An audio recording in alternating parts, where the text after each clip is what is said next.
President, we have a national emergency. This is one of the things that we can shoot first and ask questions later. Normally you can't do that. All of a sudden these trees started moving out of the way.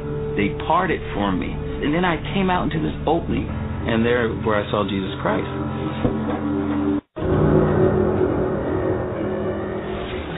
Back in 1927, an American socialist, Norman Thomas, 6 times candidate for president on the Socialist Party ticket, said the American people would never vote for socialism. But he said under the name of liberalism, the American people will adopt every fragment of the socialist program. He is more imminent. James Madison, in 1788, speaking to the Virginia Convention, said, "Since the general civilization of mankind, I believe there are more instances of the abridgment of the freedom of the people by gradual and silent encroachment of those in power than by violent and sudden usurpations." When men were free. Broadcasting live from a secret location buried deep below the earth, you're about to make a connection to the signs of the times. W. Dean Shook is live on the air right now. Welcome into End Time News. I'm your host, W. Dean Shook. Thank you for being here. And let me say welcome to our national and our international audience and everyone who's listening on the iHeartRadio Network, the Spreaker Radio Network, and, of course, the Blog Talk Radio Network. I want you folks to listen up in the UK, Australia, France, Germany. All of you listen up because as we go through this middle part of the program and beyond, this very much involves all of you, too, since we're going to talk tonight about a global issue which may very well usher in World War III. We're going to take a look at that, look at the history, and look at what's prophesied, what we're told is going to happen, and let's see if they match up. This is going to be an interesting discussion. I hope everyone will stick with me. We're going to start with a history of about the last 100 years, with the beginning of America, because this is really an important starting point. In the spring of 1861, decades of simmering tension between the North and the South in the United States over issues including states' rights versus federal authority. There was a westward expansion of slavery that exploded in the Civil War. The election of an anti-slavery Republican, Abraham Lincoln, as president in 1860 caused even southern states to secede from the Union.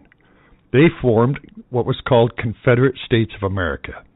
4 more joined them after the first shots of the Civil War were fired. 4 years of brutal conflict was marked by historic battles in Bull Run and Chancellorsville, Gettysburg, Vicksburg, and others. The war between the states, the Civil War, pitted neighbor against neighbor, in some cases brother against brother. By the time it ended, in Confederate surrender in 1865, the Civil War proved to be the costliest war ever fought on American soil, with some 620,000 of 2.4 million soldiers killed and millions more injured, and the population of the territory of the South had been devastated. In 1854, U.S. Congress passed the Kansas-Nebraska Act. This essentially opened up new territories to slavery by asserting the rule of popular sovereignty over congressional edict. Pro- and anti-slavery forces struggled violently in what was called the Bleeding of Kansas, while the opposition to the act in the North led to the formation of the Republican Party, a new political entity based on the principle of opposing slavery's extension into Western territories. And after the Supreme Court ruling in the Dred Scott case in 1857 confirmed the legality of slavery in these territories, the abolitionist John Brown's raid at Harper's Ferry in 1959 convinced more and more Southerners that their northern neighbors were really bent on the destruction of this particular institution, being slavery.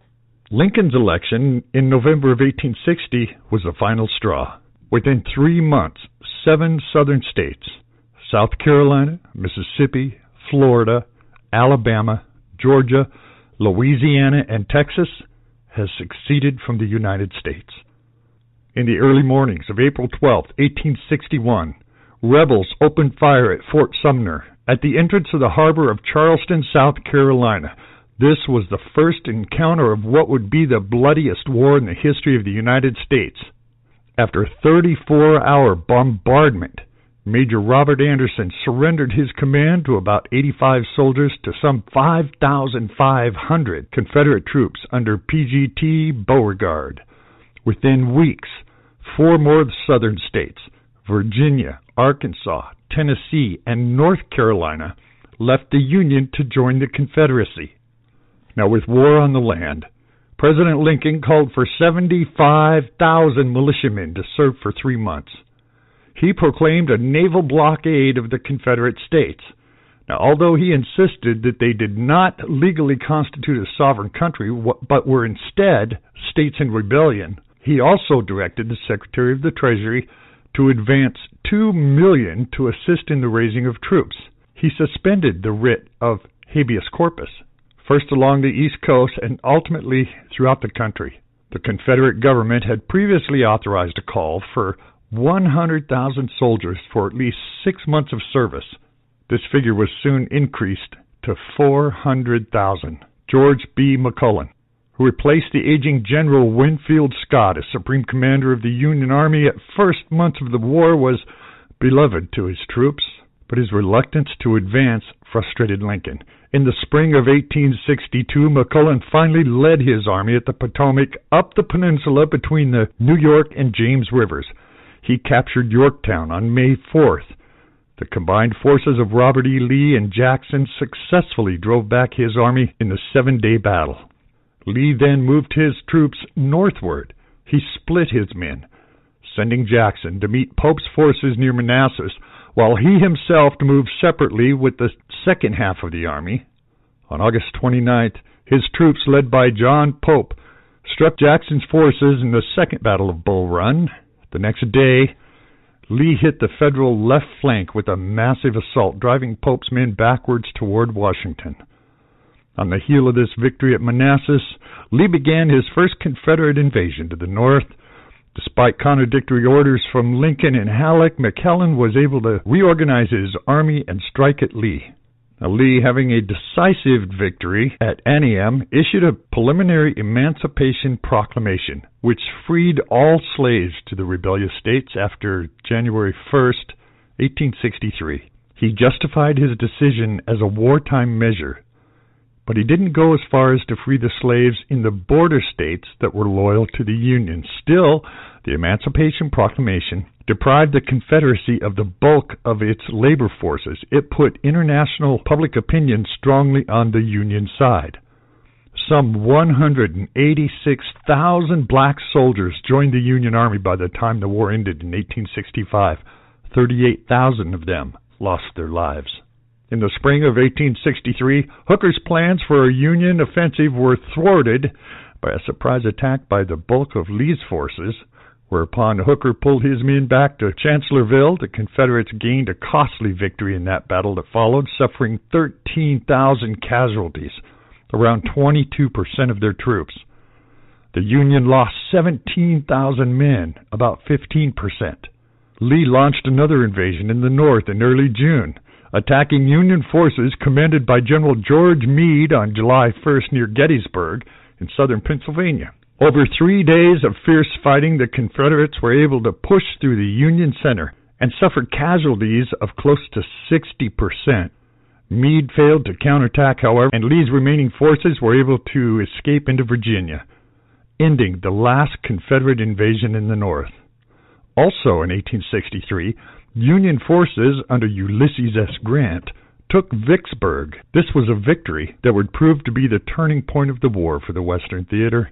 After a Confederate victory at Chickamauga Creek, Georgia, just south of Chattanooga, Tennessee, in September, Lincoln expanded Grant's command, and he led a reinforced Federal army, including 2 corps from the Army of the Potomac, to victory in Chattanooga in late November. Shortly after the war, it turns out that John Wilkes Booth assassinated President Lincoln at Ford's Theater in Washington on April 14th. At that point, Sherman received Johnston's surrender at Durham Station. North Carolina on April 26th, effectively ending the Civil War. As a result, the Civil War had more than 620,000 men killed, with millions more injured. And for what? It was for the freedom of America and of all American citizens. It was for the Gettysburg Address and our Bill of Rights.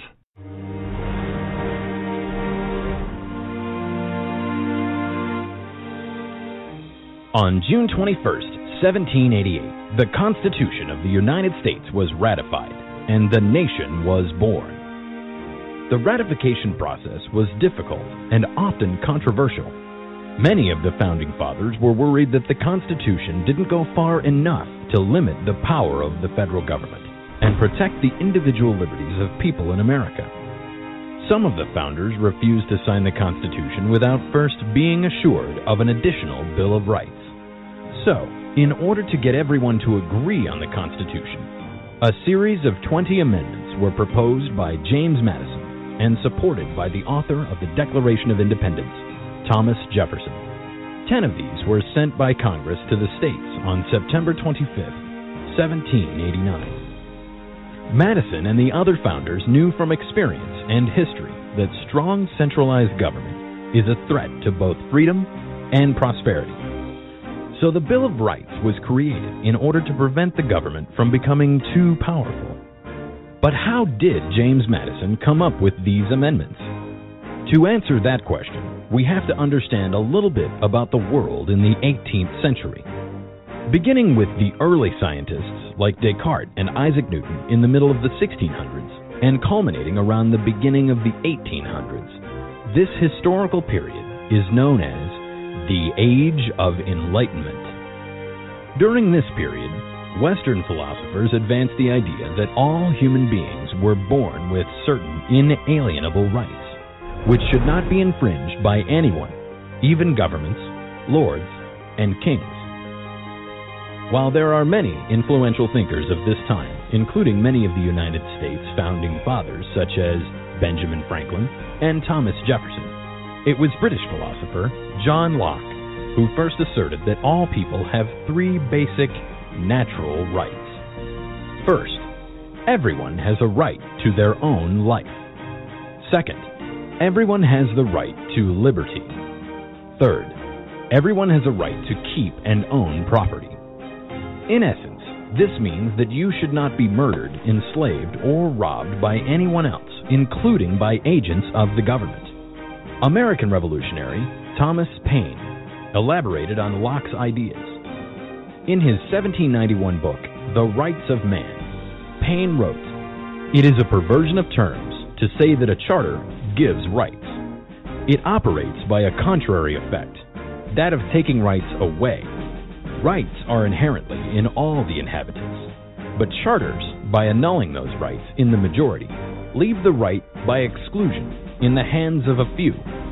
They consequently are instruments of injustice." In other words, rights to life, liberty, and property don't come from governments or pieces of paper, but from being human. There were also a few historical precedents established by other documents limiting the powers of government. Examples of these include the Magna Carta of 1215, the English Bill of Rights of 1689, and the Virginia Declaration of Rights in 1776, written by revolutionary George Mason with help from James Madison. The Virginia Declaration became a framework for more than just the Bill of Rights. Its opening words state that all men are by nature equally free and independent and have certain inherent rights. This phrase became the basis for the Declaration of Independence. For many of America's founding fathers, the whole reason for revolution was to obtain the individual sovereignty suggested by those words. Instead of being servants of a king or lord, they believed that everyone should have the right to control their own minds and bodies. This idea was almost completely unheard of in the 18th century. The vast majority of people around the world lived in extreme poverty, while working in service of lords often self-appointed through violent displays of force, or who had been granted authority by kings. Speaking out against the ruling class organizing protests, or attempting to avoid paying taxes would often result in imprisonment, torture, or execution. In fact, many Enlightenment-era philosophers, such as Voltaire, found their works prohibited by governments all over Europe and even in America. Liberty is often fragile and has many enemies with both good and bad intentions, and it is never guaranteed.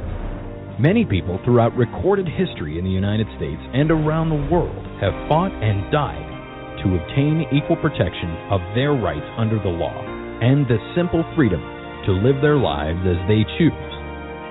Diverse influences contributed significantly to the creation of the Bill of Rights and its eventual ratification on December 15, 1791. Without the founders' knowledge of philosophy and history and their active involvement in the American Revolution, American citizens today might never have enjoyed the freedom from government restrictions on the rights to speech and association, choice of religion, property ownership, or even the rights to self-defense and fair trials. This unique combination of cultural, historical, and philosophical influences produced what is arguably the most powerful tool for preventing tyranny ever created.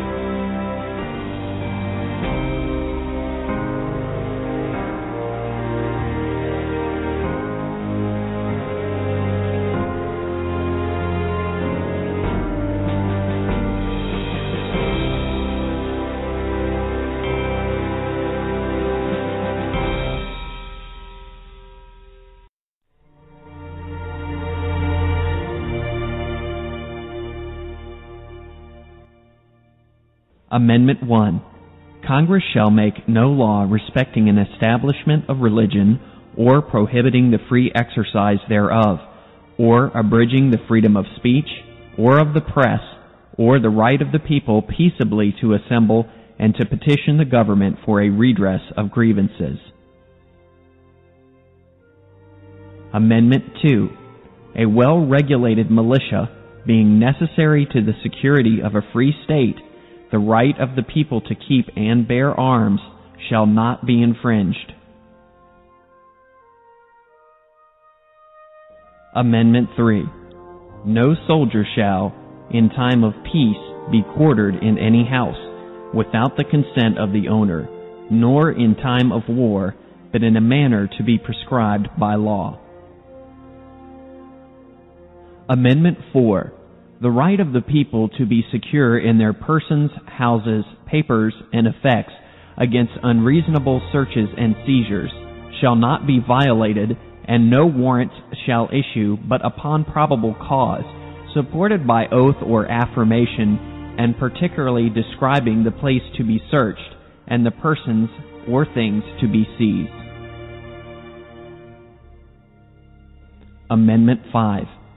No person shall be held to answer for a capital or otherwise infamous crime, unless on a presentment or indictment of a grand jury, except in cases arising in the land or naval forces, or in the militia, when in actual service in time of war or public danger.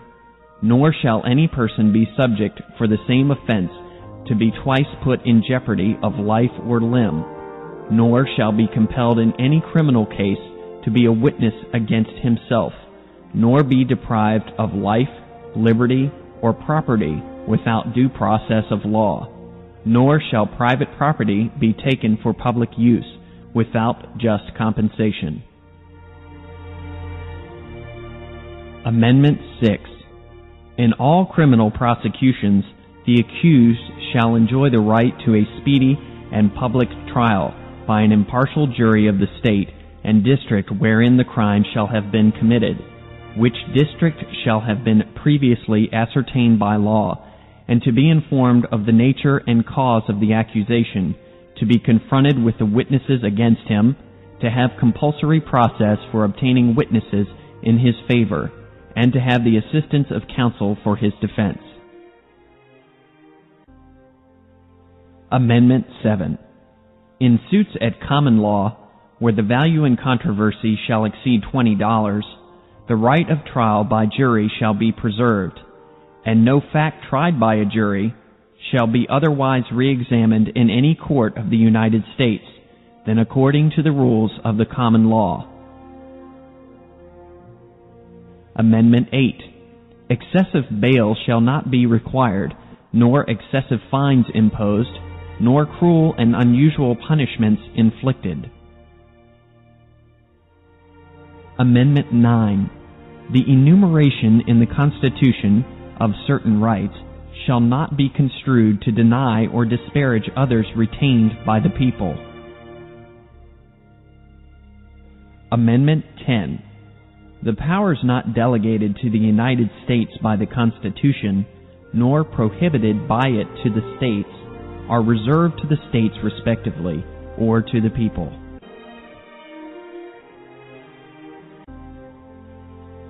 The fact is, it took a civil war right here in America to establish our foundation for freedom, a foundation that stands today. And America being established, it all begins. Because freedom is not free. There were many more wars to preserve our freedoms. World War I followed. Historians say World War I was a senseless war, didn't accomplish anything. I would disagree with that.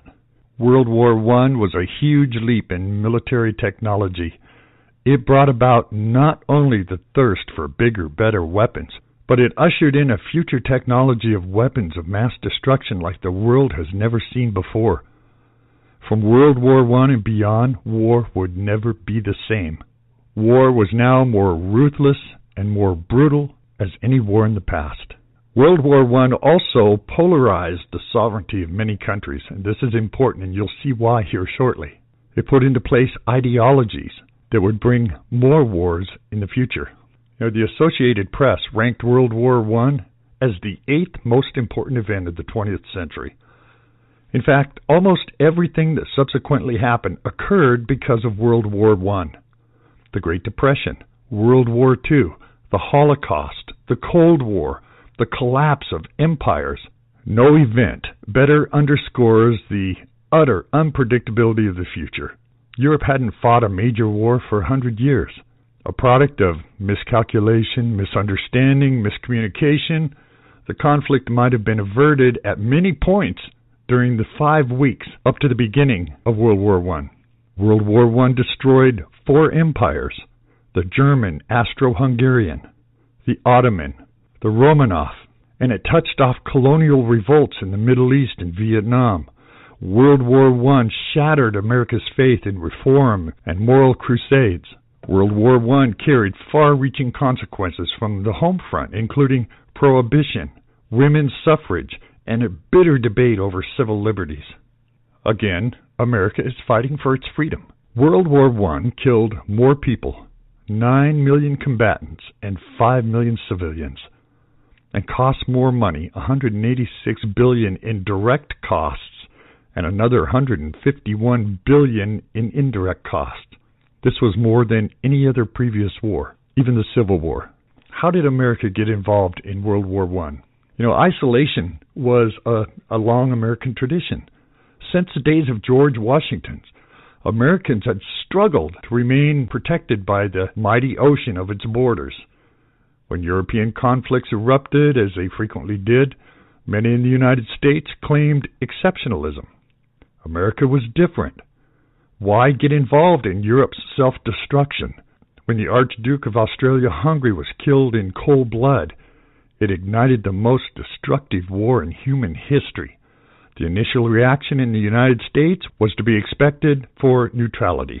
As a nation of immigrants, the United States would have real difficulty trying to pick a side, despite the obvious ties that the citizens had with Germany and Austria-Hungary as their parent lands. Support of either allies or the Central Powers might prove divisive, so America chose to stay neutral. Well, in the early days of the war, as Britain and France struggled against Germany, American leaders decided that it was in the national best interest to continue trade with all sides just like before. They said a neutral nation cannot impose an embargo on one side or the other and continue trade with one and not the other and retain its neutral status. On top of that, the United States merchants and manufacturers feared that a boycott would cripple the American economy. Great Britain, with its powerful navy, had different ideas. A major part of the British strategy was to impose a blockade on Germany. American trade with the Central Powers simply could not be permitted. The results of the blockade were astonishing. Trade with England and France more than tripled between 1914 and 1916, while trade with Germany was cut by nearly 90%. It was this situation that prompted submarine warfare by the Germans against Americans at sea. After 2.5 years of isolationism, America entered the Great War, World War I. This was triggered by the assassination of Archduke Franz Ferdinand, the heir to the throne of Austro-Hungarian Empire. World War I began in 1914 when Germany invaded Belgium and France.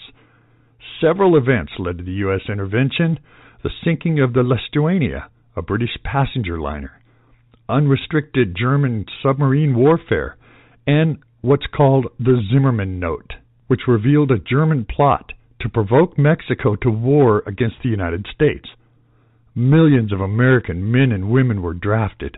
A Congress created a war industry board to coordinate production and a national war labor board to unify labor policies.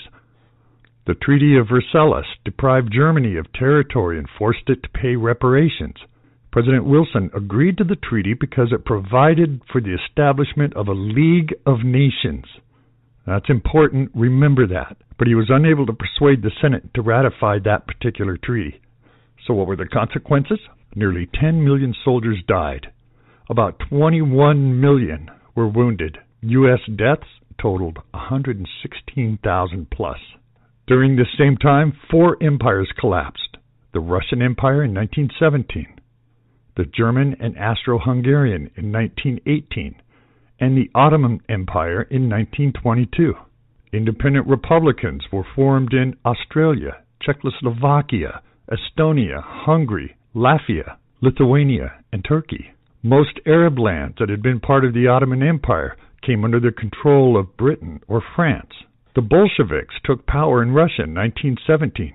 Fascists triumphed in Italy in 1922.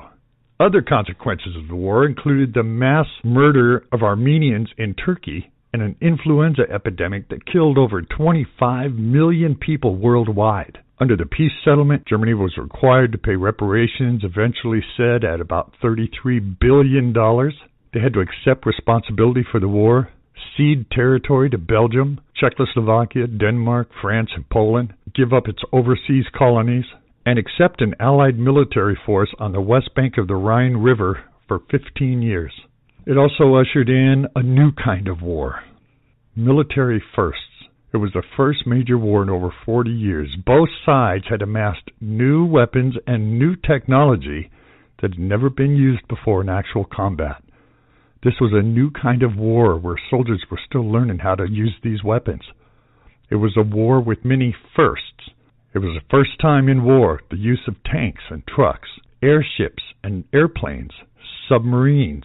The first time there was the use of machine guns, long-range artillery, exploding shells designed to do as much damage as possible by flying shrapnel, flamethrowers, and poisonous gas. World War I shaped the 20th century. It launched the United States as a world superpower, and it helped Commonwealth countries like Canada and Australia and New Zealand, and it helped them to find a sense of national identity, which is important, especially when we get to World War II and to the world as we know it today. World War I also fueled the Russian Revolution and her ascent as the world's first communist state. The First World War helped occupy countries like Poland, Yugoslavia, and Hungary to gain their independence, but it also set the stage for World War II only a couple decades later. So what did World War II bring us? World War II was the mightiest struggle mankind has ever seen. It killed more people, cost more money, damaged more property, affected more people, and caused more far-reaching changes in nearly every country than any other war in history. The number of people killed, wounded, or missing between September of 1939 and September of 1945 can never really be calculated. but it's estimated there were more than 55 million people that perished. 55 million. More than 50 countries took part in this war, and the whole world felt its effects. Men fought in almost every part of the world on every continent except Antarctica. Major battlegrounds included Asia, Europe, North Africa, the Atlantic, the Pacific Oceans, the Mediterranean Sea. The United States hoped to stay out of it because it was drawing on its experience from World War I. Congress had passed a series of neutrality acts between 1935 and 1939, which were intended to prevent Americans becoming entangled in these conflicts. Americans in general, however, while not wanting to fight the war, were definitely not neutral in their sympathies and the acts that were manipulated to the frustration of genuine isolationists to lend more support to the Allies than the Axis. Historians don't agree on the exact date when World War II began. Most consider the German invasion of Poland on September 1st of 1939 to be the beginning of the war. Others say that it started when the Japanese invaded Manchuria on September 18th of 1931. Others even regard World War I, which culminated in the peace with the Central Powers in 1921 and World War II, as part of the same conflict, with only a breathing spell in between. Well, whichever the case, war officially began on September 1st, 1939, when Germany attacked Poland. Germany then crushed 6 countries in 3 months: Denmark, Norway, Belgium, and Luxembourg, the Netherlands and France, and proceeded to conquer Yugoslavia and Greece. Japan's plans for expansion in the Far East led it to attack Pearl Harbor in December of 1941. This is what brings the United States into the war. By early 1942, all major countries of the world were involved in the most destructive war in history. World War II would go down in the history books as bringing about the downfall of Western Europe as the center of a world power, and leading to the rise of the Soviet Union's Socialist Republic, setting up conditions leading to the Cold War and opening up the nuclear age. So America prepares for war. After the war began in 1939, people in the Americans were divided on whether their country should even take part or stay out. Most Americans hoped the Allies would win, but they also hoped to keep the United States out of the war. The isolationists wanted the country to stay out of the war at almost any cost. Another group, the interventionists, wanted the United States to use all of its power to aid the Allies. Canada declared war on Germany almost at once, while the United States shifted its policy from neutrality to preparedness. It began to expand its armed forces, build defensive plans, and give the Allies all-out aid short of war. President Franklin Roosevelt called upon the United States to be the great arsenal of democracy and supply war materials to the Allies through sales, lease, or loans. The Land Lease Bill became law on March 11, 1941. During the next 4 years, the U.S. Senate sent more than $50 billion worth of war material to the Allies.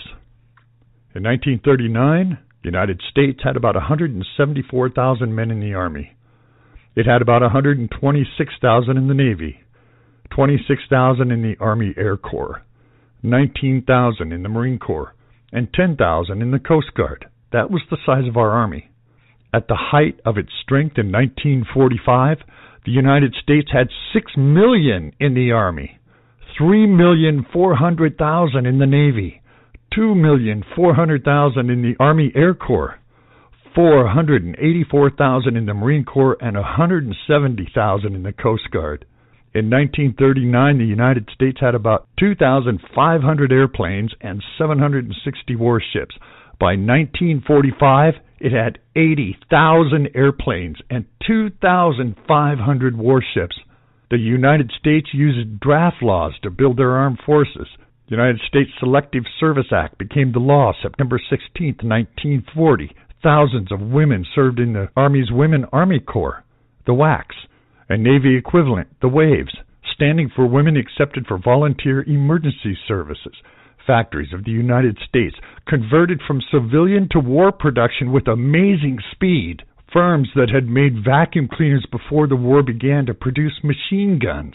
As men went into armed forces, women took their place in the war plants. By 1943, more than 2 million women were working in American war industries, in shipyards, aircraft plants, Rosie the Riveter became a common sight. Officials discovered that women could perform the duties of 8 or even 10 jobs normally done by men. Urgent requirements for war materials caused many shortages in consumers' goods. Most governments, both Allied and Axis, had to ration the amount of consumer goods each person could use.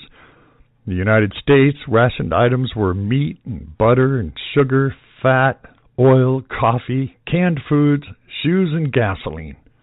Congress gave the president power to freeze prices, salaries, and wages at their levels of September 15, 1942. The United States imposed a special excise tax on such luxury items like jewelry and cosmetics. The government also set up a civil defense system to protect the country from attack. Many cities participated in blackouts, where cities on the Atlantic and Pacific coasts would dim their lights. Ordinarily, the glare from these lights made ships near the shore easy targets for submarines.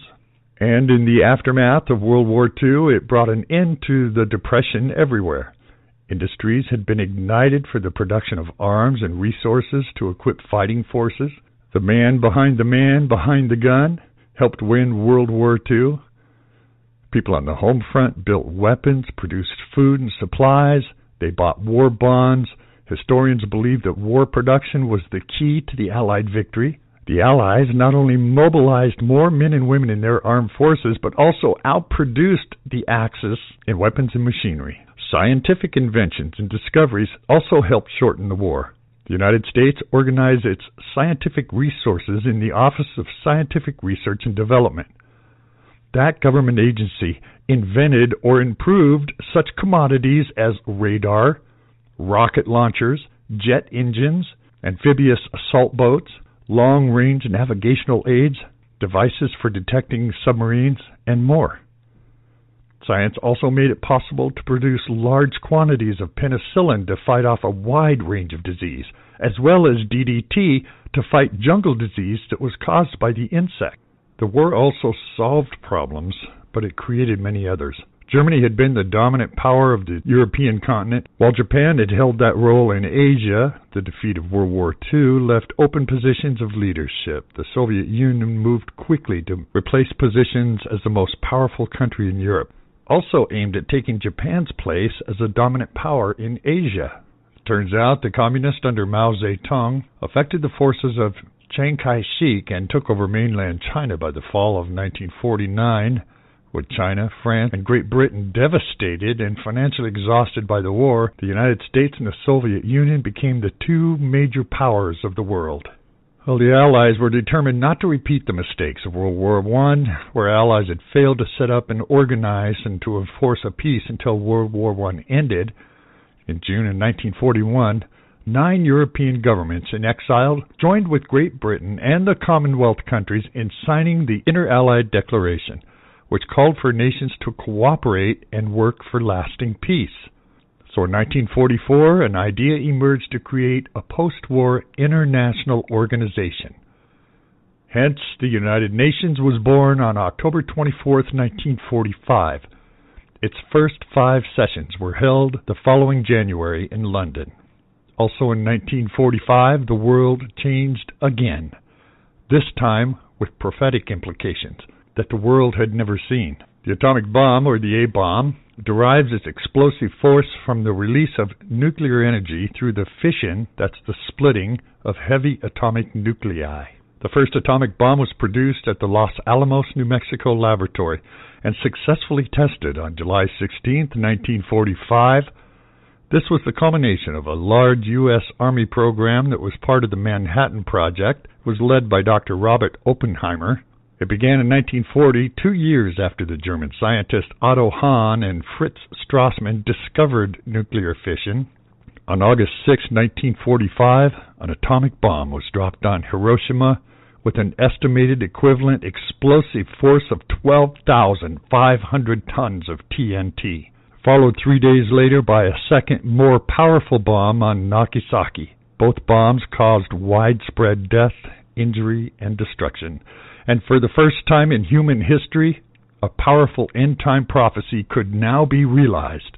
Let me give you 3 of those. 2 Peter 3:10 says, "The day of the Lord will come like a thief, in which the heavens will pass away with a roar, and the elements will be destroyed with intense heat, and the earth and its works will be burned up. Zechariah 14:12 says, in the last days God will bring a plague, wherewith the Lord will smite all of the people that have fought against Jerusalem. Their flesh shall consume away while they stand upon their feet. Their eyes shall consume away in their holes, and their tongues shall consume away in their mouth, while they stand. Joel 2:30 says, and I will show wonders in the heavens and on the earth, blood, fire, and pillars of smoke. In the original Greek, the word pillar is sometimes used to describe a palm tree.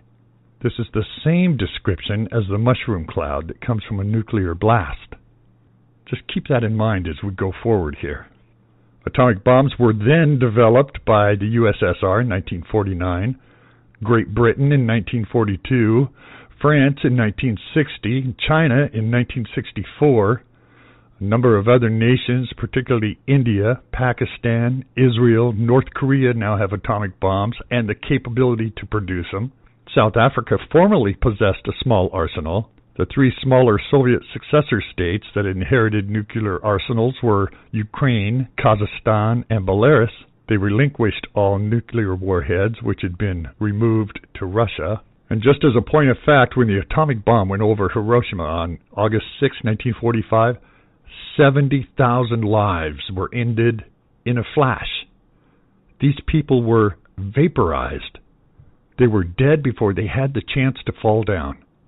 However, this madness had just begun. That August morning was the day that heralded the dawn of the nuclear age. And with it came more than just the loss of lives. What had happened at Hiroshima was not only that a great scientific breakthrough had occurred and that a great part of the population of the city had been burned to death, but the problem of the relation of the triumphs of modern science to the human purpose of man had been explicitly defined. The entire globe was now to live with the fear of total annihilation. This was the same fear that drove the Cold War, and that fear has forever changed the world of politics. This fear is real, and it's more real today than ever because of the ease of making a nuclear bomb in this day and age sparks fear in the heart of most people on this planet. According to General Douglas MacArthur, he said, "We have had our last chance. If we do not devise some greater and more equitable system, Armageddon will be at our door." The justification for nuclear arms is that every nation has an interest in being at peace with other nations, but there's never been a time when the world was free from this scourge of war. So peaceful nations must have enough military force at their disposal in order to deter or defeat the aggression of rogue nations. Finally, we can never forget the axiom of Edmund Burke, who said the only thing necessary for the triumph of evil is for good men to do nothing. World War II took the lives of more people than any other war in history. Eastern Europe and East Asia suffered the heaviest losses. Germany, the Soviet Union, nations that had been ground between them, may have lost as much as a tenth of their population. World War II eclipsed the Civil War and World War I, and had become the most expensive war in history. It's been estimated the cost of the war totaled between $1 and $2 trillion, and the property damage amounted to more than $239 billion. The United States spent about 10 times as much as it had spent in all previous wars put together. The national debt rose at the time from $42 billion in 1940 to $269 billion in 1946. And from here came the idea of this United Nations, created in 1945. Representatives of 50 countries met in San Francisco at the United Nations Conference on International Organization to draw up the United Nations Charter. Those delegates deliberated on the basis of proposals that were worked out by the representatives of China, the Soviet Union, the UK, the United States, and in Dumbarton Oaks, on August of 1944, the charter was signed on 26 June 1945 by the representatives of 50 countries. The United Nations officially came into existence when the charter had been ratified by China and France, Soviet Union. So let's take a look at the United Nations. What does the United Nations say about itself? They say the UN General Assembly is the only universally represented body of the 5 principal organs of the United Nations. The other major bodies are the Security Council, the Economic and Social Council, the International Court of Justice, as delineated in the Charter of the United Nations. The function of the General Assembly is to discuss, debate, and make recommendations on a range of subjects pertaining to international peace and security, including development, disarmament, human rights, international law, peaceful arbitration between disputing nations. It elects the non-permanent members of the Security Council and other bodies, such as the Human Rights Council. It appoints the Secretary General based on the Security Council's recommendations. It considers reports from the other 4 organs of the United Nations. It assesses the financial situation of member states. It approves of the UN budget. That's its most concrete role. The Assembly also works with the Security Council to elect the judges of an international court of justice. Now, this is what the United Nations says about themselves. From 1945 to now, what have they become? I'm Ed Griffin. I'm an author, researcher. I've written some books. I've written a book most recently of interest called The Creature from Jekyll Island. That's like a look at the Federal Reserve System. And I've written other things on the United Nations called The Careful Master. I wrote a book on natural cancer research and therapy about cancer. So the United Nations is different things to different people. Most people think that the UN is our last best hope for peace. That's the way it was sold to me when I was in school. It was offered as an organization where different nations could come together and work out their problems and their grievances in a peaceful manner, and be a means of reducing world conflict. I'm fine. How are you? And increasing the economic prosperity of all of the member nations and all of these wonderful things. In reality, it turns out to be none of the above. In reality, the United Nations is the seat of what the member governments hope will become a true world government. It's to be a government. And there's nothing inherently wrong with a world government, but we need to ask the question, what kind of a world government is going to be? If the United Nations were going to be a government based on all of the things they've said it was going to be, peace, prosperity, protecting individual rights, and all of these things, I think it'd be pretty hard to oppose it. But in reality, it's being built as a model of collectivism. The political ideology that is inherent in the United Nations is collectivism. It's a word that probably needs to be defined for our purposes here, but in general, it means a totalitarian system. A system of concentration at the top and the people being at the bottom, being ruled from above. Not that the people have any voice in determining the direction of their government or the world, but they are to be told what the direction is, and they're to be told to follow it. Collectivism is a philosophy of big government and small people, and it's a philosophy that supposedly all of this is being done in the name of society. In other words, it's for the greater good of the greater number, supposedly. And so you're supposed to go along with whatever inconvenience or insult to your freedom comes along, because after all, it's in the greater good of the greater number. And this is the rationale being used, has been used for quite some time, to justify all kinds of horrible atrocities. All the leaders have to do is say, well, it's for the greater good of the greater number. That's the philosophy that's built into the United Nations from top to bottom. And so therefore, the answer to the question, what is the United Nations? The United Nations is a budding or building world totalitarian system. The United States has always been the major supporter and financer of the United Nations. So you'd have to say that the key people behind the United Nations are the globalists, I think is the best word to use to describe them, in the United States. Now, who are they? They would be politicians, they would be people in the State Department, and they would be international financiers. You must remember, for example, that the land where the United Nations is seated was purchased by the Rockefellers and donated to the United Nations. Well, they didn't do that as a means of being great humanitarians, although that's the image that many people have. They did because they had a keen interest in building this new world order, and they thought this would be the seat for it, and so that's why they did that. So the people behind it in the United States are the international financiers who are located here, primarily the Rockefeller Group, and what's left to the old J.P. Morgan Group and some of the larger banks. But primarily, you find most of these people in an organization that is not well known, but definitely very important. It's called the Council on Foreign Relations. It's a group in the United States with about 4,000 members at the most, and yet these people, number one, are all dedicated to building a new world order, a global government, based on the model of collectivism. And number two, you find them at the tops of most of the important organizations in this country. You find them in government. About half of our presidents and vice presidents and just about all of our secretaries of state and secretaries of defense and heads of the CIA and the FBI and all of the important positions in government. If you look at who these people are over the years, they're members of this Council on Foreign Relations. Most of the great universities they have as their president or their board of directors dominated members of the Council on Foreign Relations. The news channels, ABC, CBS, NBC, the Turner Broadcasting System, Murdoch. I mean, Murdoch is a well-known member of the Council on Foreign Relations. So all of these major power centers of society are in the hands of this small group, under 4,000 members.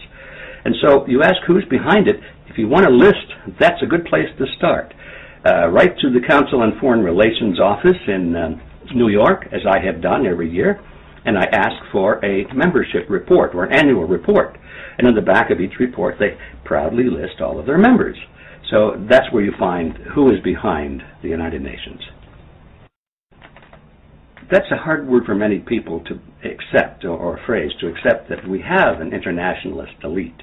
A lot of people believe that, in this country, we're the masters of our own political destiny. We don't have an elite. Maybe we have some rich people. Yes, we have some powerful people. But the idea of an elite or an international elite is foreign to the thinking of a lot of Americans. But the truth is we do have one. And their intention is to, number one, maintain their positions of being the elite, having vast power and control and financial wealth. And number two, to extend it to the international level. We have these international elites, we call them international, but basically they're housed in each nation. We have them in England and France and the United States and Germany and so forth. And now the big move among these people is to coalesce into a true international elite, whereby they will be operating through the governmental power of the United Nations. Now they really have clout, because there's no nation in the world that can escape their power, because the way these people work is that if they want to accomplish something, if they have an agenda, let's just pick one at random, disarmament or another one, population control or something like that. As it is now, they have to convince each of the respective nations and their governments to implement those agendas. But once you have a true United Nations with true governmental power, with real military forces, and once you have turned over to these agencies of international power control over your armies and over your air force and over your weapons of mass destruction, you have created a global government which is cannot be challenged by any nation whatsoever. So now these international elites do not have to worry about convincing the governments in each part of the world. As long as they control the center of this power, which is the United Nations, they therefore can control the world. It's a very heady wine, I'm sure, but that's what their objective is. But the obligation of the United States to the United Nations on a legal front has become entwined in these things we call treaties. So if you're talking as a globalist, or as an internationalist, and you want to see the building of this new world order, you would say that our obligation to the United Nations is legal and it's binding because the United Nations has the status of a treaty. And then we have all these sub-treaties that follow along after it, NAFTA and GATT, and all of these organizations that are created. Those are all based on treaty agreements. And so piece by piece, they've been weaving this fabric around us, like the little silk threads that the Lilliputians wrapped around Gulliver and Gulliver's Travels. I mean, any one thread you could break, but Gulliver woke up one morning and he had these thousands of little threads around his body, and although he was a giant compared to them, he could not move. They had captured him. So I think that's basically what's going on. And in that sense, we have this obligation to the United Nations because we're being bound down by thousands of treaties, and it's destroying our independence. And, of course, this is the foundation for the United States Agenda 21 Climate Change Initiative. What does Agenda 21 have to do with this? Well, according to the Urban Climate Change Governance Survey, it's a report of 350 participating cities across the globe. Preparations for climate change are being added into basic urban planning, along with economic development priorities. The report claims that 75% of cities worldwide now tackle climate change issues as a mainstream part of their planning, climate change mitigation and climate adaptation. That is, they're trying both to reduce emissions and greenhouse gases and to adapt to long-term changes that are already in motion. Only 21% of cities report tangible connections between the response to climate change and achieving other local development goals. But last year, Beaverton, Oregon became one of the first of 100 cities across the nation to be indoctrinated into the Obama administration's Revitalizing Roundtable initiative to collaborate local government leaders throughout the U.S. and federal program leaders with senior officials from federal agencies, all part of Agenda 21. The city of Beaverton was awarded $1.6 million from the Centers for Disease Control and Prevention under the Community Transformation Program to construct a new governmental health center for the local community to utilize. Now, in conjunction with the Beaverton Urban Development Agency, Beaverton city officials are expecting to be granted more funds from the EPA's Smart Growth Technical Assistance Grant Program. Senator Suzanne Bonamici praised officials from the city of Beaverton for their participation in the initiative for sustainable revitalization. In the report, commissioned by Nexus Community Partners entitled Engaging Communities for Sustainable Revitalization, Key Trends are strategies and recommendations that focus on addressing social and economic changes in urban cities across the nation must be directed to the engagement of community revitalization. Through sustainability as a core philosophy, a coercion of community participation, residents of any city that could be made to accept a lifestyle in a density population urban center under the pretext of environmental consciousness.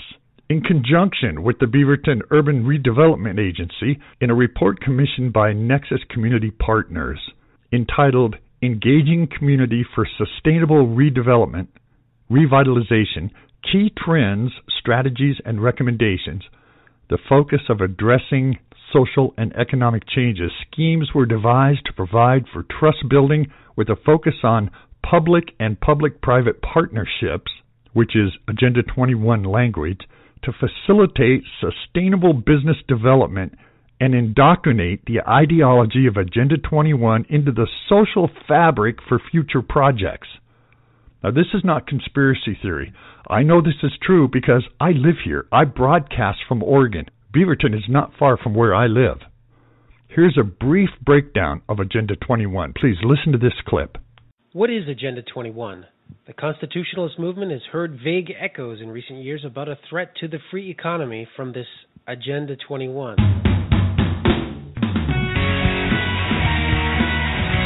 Well, Agenda 21 is not new. The New American Magazine and its affiliate, the John Birch Society, were one of the few constitutionalist organizations that was present when it was drawn up back at the 1992 Earth Summit on Climate Change in Rio de Janeiro. The summit, organized by the United Nations, brought together the most extreme environmental activists from around the world to deal with the supposed threat from global warming.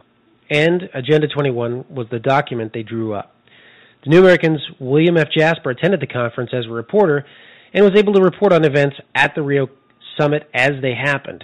And he's been reporting on them for some 20 years ever since, including the Wildlands Project, which would take most of America outside of the habitable zone for human beings in order to make room for the animals. What came out of this Rio Summit in 1992 was summed up by the radical environmentalists themselves. And one United Nations-approved introduction to the Agenda 21 document claimed that, quote, effective execution of Agenda 21 will require a profound reorientation of all human society, unlike anything the world has ever experienced, a major shift in the priorities of both government and individuals, and an unprecedented redeployment of human and financial resources. This shift will demand that a concern for the environmental consequences of every human action to be integrated into individual and collective decision-making at every level. The document leaves no one alone, stating, quote, there are specific actions which are intended to be undertaken by, in short, every person on Earth. What it means for Americans is more than just an end to fossil fuels. It means a lower standard of living. And the strategy for implementing Agenda 21 was a much broader strategy than ever attempted by the environmentalist movement. They sought global treaties and national legislation, as in the past. They also sought to shame individuals and corporations into changing their behavior on a voluntary basis. That, too, was not new. But they also began fighting for what's called soft law changes to consumers' living standards. Soft law is the use of centralized governments to bribe with aid or regulations either smaller governmental subunits, such as states and localities, or private companies for following ever more stringent eco-standards with tax breaks or outright cash aid.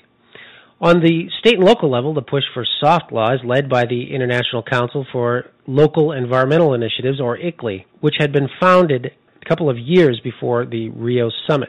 More than 1,000 state, county, and municipal government organizations around the world are ICLEI members and are pushing this radical environmentalist agenda with bribes and stiffer regulations. In many American towns, local officials boast about the impact of ICLEI in the form of putting state rebate checks on display for properly following new environmentalist incentives. For example, John Birch Society New England Regional Director Hal Shurtleff was able to point out that here is what's disturbing. Here is a check made out to the city of Newburyport from Massachusetts Executive Office of Energy and Environmental Affairs.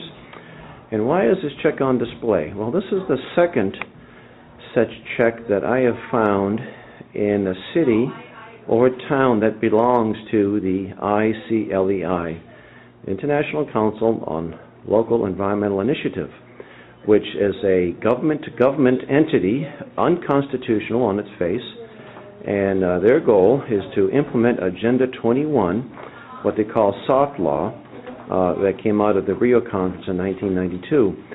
Very hostile to property rights, freedoms, and any town or city official who thinks somehow being part of this is going to help the communities is gravely mistaken. ICLEI has become a big part of the subsidy and regulation regime on the state and local level, but it's not the only part of the eco-subsidy agenda. That also extends to the White House, where President Obama has called for government to start picking winners and losers in the markets for more energy-efficient products. President Obama boasted in his May 6, 2011 weekly address that, but over the long term, the only way we can avoid being held hostage to the ups and downs of oil prices is if we reduce our dependence on oil. That means investing in clean, alternative sources of energy, like advanced biofuels and natural gas. And that means making cars and trucks and buses that use less oil. Other countries know this, and they're going all in to invest in clean energy technologies and clean energy jobs. This is part of the reason why huge corporations such as General Electric were able to claim a $3.25 billion tax credit in 2010, paying no corporate income taxes that year. GE cashed in on federal tax credits for green projects, such as its wind turbine project. Of course, nobody objects to private companies offering more fuel-efficient automobiles or creating products that don't fill up landfills. The problem with ICLEI and Agenda 21 is that they primarily seek governments to pick the winners and the losers in the marketplace. Governments usually pick the wrong winners. That was the lesson from the housing bubble of the last decade. The federal government promoted home ownership by subsidies, tax credits, and suppression of interest rates, and crashed the whole economy. Government doing the same thing on green jobs will do the same thing to the economy on a much larger scale. Agenda 21 is based on man-made global warming. Without it, Agenda 21 would be null and void. So you can see why they work so hard to make sure the idea of man-made global warming is made to be true. This would set up the United Nations as a global governing power with global control and international laws and courts. It would all be enforced on a community level, just to make sure every single person in the world had no way to avoid it. All of this could be the final setup for a one-world leader.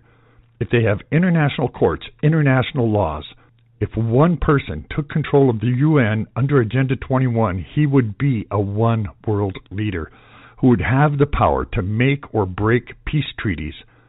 After all, the United Nations says peace through global laws and global courts is one of their main goals.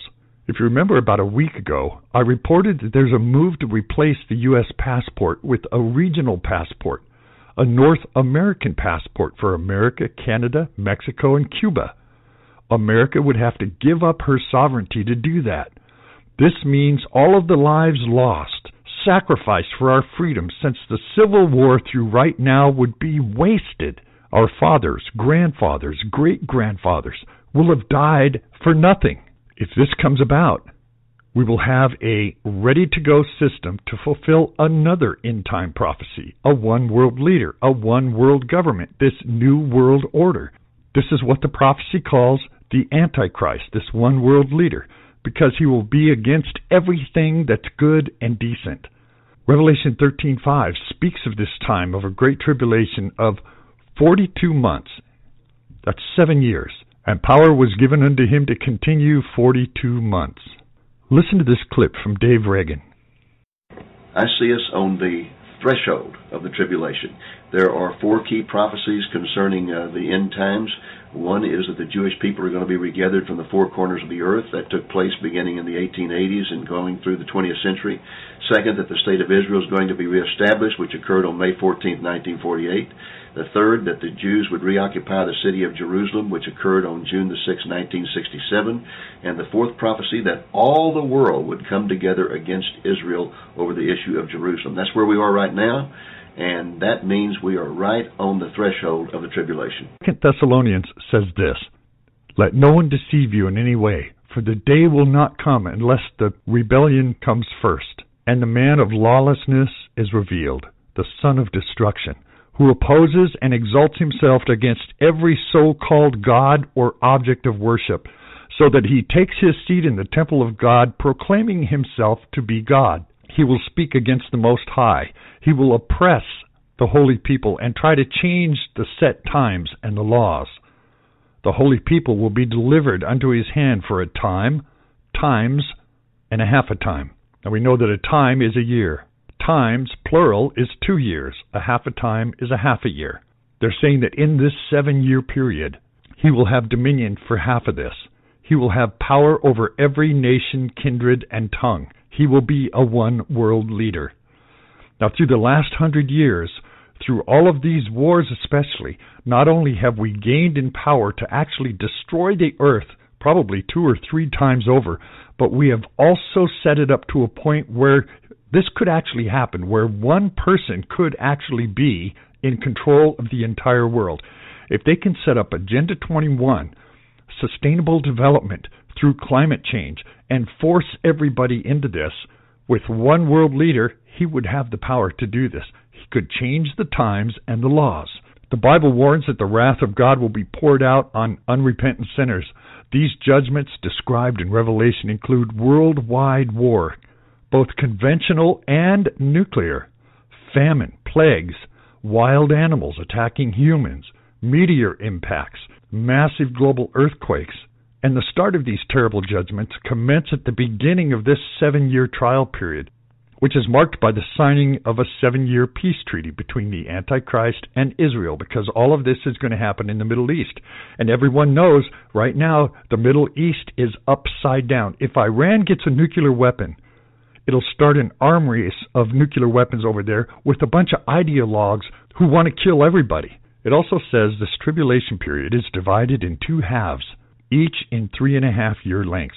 The second half of the 7-year tribulation period will be even worse than the first half. It's a time known as the Great Tribulation.